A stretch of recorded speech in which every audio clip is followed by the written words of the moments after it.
Dudeness that can be blathered about is very undude. Names we self-apply to things are only handles for what abides. A tumbling of tumbleweeds is all that's really out there. The rug is a fabrication which ties our ruminations together. Our thinking about this must not be uptight, or we will enter a world of pain. Investigating complicated cases allows us to better understand the world. The world is stupefying, but it's far fucking out. Am I wrong? Okay then.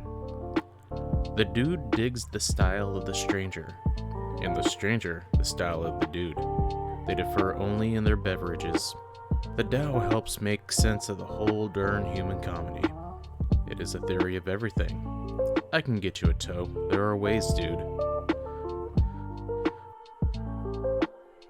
The Tao that can be discussed is not really the Tao. Things in the world are only temporary reflections of Tao. The flow of Tao is all that really exists. Our language and beliefs and categories are only fabrications which help us make sense of its flow. In order to understand this, one has to first learn how to relax. In order to experience this, one has to first learn how to unlearn. The world is made of and by Tao, and Tao is evidenced by the workings of the world.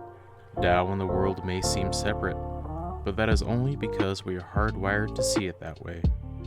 To operate in greater harmony with the world, we must begin to internalize this way and its perspective. Notes.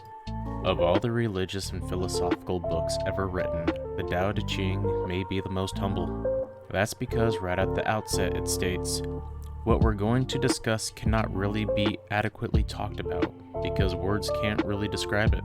Therefore, this book is utterly flawed from the get-go.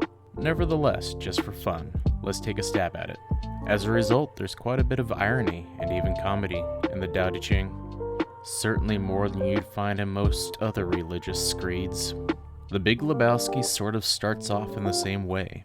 Our narrator, the stranger, admits that he finds the dude and his story stupefying, and that a lot about him doesn't make much sense to him. Also, he can't adequately describe what it is that makes the dude so great. I won't say a hero exactly, because what is a hero? And finally, he loses his train of thought in the middle of his introduction. Though the dude may resemble Jesus Christ when we first see him in robe and sandals, we know from the get-go that this is not going to be the type of biblically didactic good versus evil diatribe which dominates the contemporary American cinema. This is going to be fucking interesting. With all the smug, moralizing, and even godlike characters and perspectives populating movies nowadays, it's disarmingly refreshing to realize that this movie is going to be a bit humble in its approach to telling it like it is. This limber-minded deference can have an extraordinary effect. Rather than being talked down to by filmmakers, we are walked around and through. This helps explain the enduring popularity of the Tao Te Ching as well. However, all philosophical texts are just temporary patterns of information, just as rugs are incidental weavings of threads. To avoid disappointing or deceiving ourselves, we should learn from the patterns, but not take any one pattern as a permanent and viable truth. This goes for all human cultural constructions, not just the Tao Te Ching or the Big Lebowski. The point is not to belabor any particular points, but to pursue the path, and moreover, to extend the path by pursuing it. To help make sense of something that can't really be talked about, we are provided with a sort of placeholder word, Tao. Tao is established at the outset of the book as a mystical concept, normally translated as path or way, yet it's also the process of treading that path and the manner in which it is tread. So it is neither really a noun, nor a verb, nor an adverb, nor any one thing in particular. The Tao is not alone in its unclassifiability. The same goes for other terms peppered throughout the Big Lebowski. For example, man, dude, and fuck. There are many more of these types of words in the English language. The degree to which no one can agree on the meaning of God for existence renders it nearly meaningless. Indeed, there should be some sort of grammatical term for words like these which transcend meaning and grammar. Metaphor, transcendence, extrajection, superjunctive, expression, word dough. How about something simple? We could call it a doom, a sort of a mix between meme, a vehicle of information, and dude, something far out which can't be tied down. Okay then. Probably the coolest example of a doom, then, is dude itself. Dude can signify so many different things. In The Big Lebowski, dude serves as both the name of the main character as well as a much more broad and all-encompassing mystical concept of dudeness, one similar to that of Tao. Both represent ways of being that we can't define exactly with words, but of which we implicitly get the gist.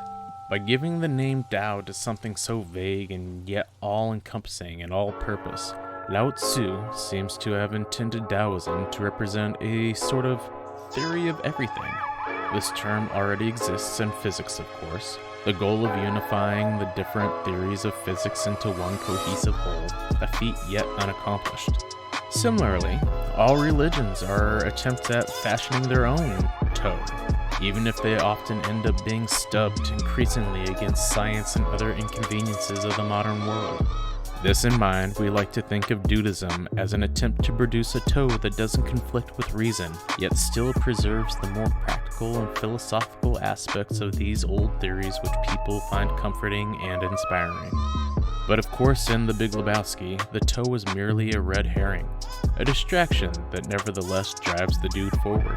Or perhaps we should say it's a MacGuffin. Alfred Hitchcock came up with the Doom MacGuffin to describe the unnamed or mysterious goal which impels the movie protagonist to get off the sofa. It doesn't matter what it actually is. Similarly, we can think of mankind's quest for a Tao as a sort of massive cosmic MacGuffin. There may never be a theory of everything which can adequately wrap her all up, but it doesn't matter. The search itself carries us forward, and in the pursuit we discover and develop our values and our virtues. Not to mention a pretty good story, don't you think? This has been a reading from the Dude De Ching, written by Oliver B.